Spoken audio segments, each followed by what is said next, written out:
Allah Subhanahu wa taala berkata dalam Al-Qur'an, "Qul hal yastawi alladhina ya'lamuna wal ladzina la ya'lamun."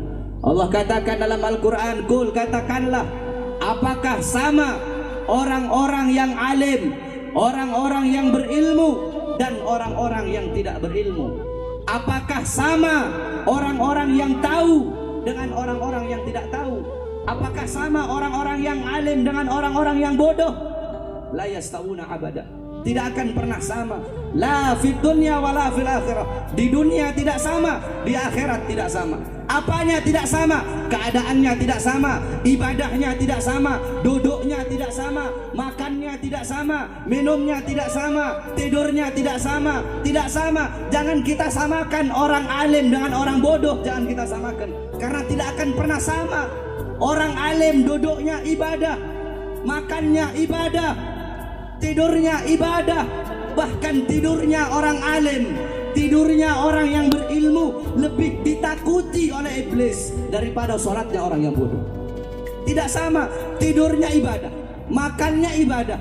Mereka melangkahkan kaki-kakinya ke tempat yang diridhoi oleh Allah. Memandang wajah mereka mengingatkan kita kepada Allah. Menyebut nama mereka turun rahmat dari Allah Subhanahu wa ta'ala. Mengenang mereka kafarah, tebusan bagi dosa-dosamu. Sebagaimana yang dikatakan dalam hadis riwayat Ad-Dailami dalam kitab Mustad Al-Firdaus, qala Rasul, dzikrul anbiya minal ibadah wa dzikrus salihin minal kafarah. Mengingat para nabi ibadah, mengingat para salihin, mengingat orang-orang soleh kafarah, tebusan bagi dosa-dosamu. Lihat, ini orang alim.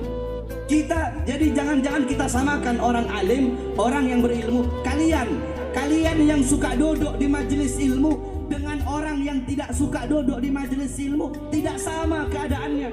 Orang yang suka duduk di majelis ilmu, hatta anak kecil, kalau ada anak kecil umur 11 tahun seumpama misalnya, anak kecil tersebut dia tahu fardunya wudu, dia tahu fardunya sholat, rukunnya sholat, dia tahu caranya wudu, cara istinja. Anak kecil yang tersebut kalau mau dibandingkan dengan seorang presiden yang pangkatnya tinggi, orang atau mau dibandingkan dengan orang yang hartanya banyak, tidak bisa disamakan. Masih lebih mulia anak kecil tersebut daripada presiden yang nggak tahu apa-apa. Karena apa? Karena yang menjadikan seseorang itu tua bukan umur, yang menjadikan seseorang mulia bukan umur, yang menjadikan seseorang mulia bukan harta, bukan pangkat, bukan nasab. Apa yang menjadikan seseorang itu mulia di sisi Allah? Ilmu, amal, akhlak.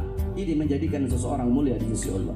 Karena Rasulullah SAW beliau tidak mewarisi harta, tidak mewarisi pangkat, tidak mewarisi jabatan, tidak mewarisi tahta dan kekuasaan, tidak mewarisi emas, tidak mewarisi perak, tidak mewarisi permata. Tidak, saudara-saudara. Warisan Nabi Muhammad adalah ilmu. Ini warisan Nabi besar Muhammad Sallallahu Alaihi Wasallam. Jadi tidak sama. Orang yang alim duduknya ibadah, tidurnya ibadah, makannya ibadah, melangkahkan kakinya ibadah,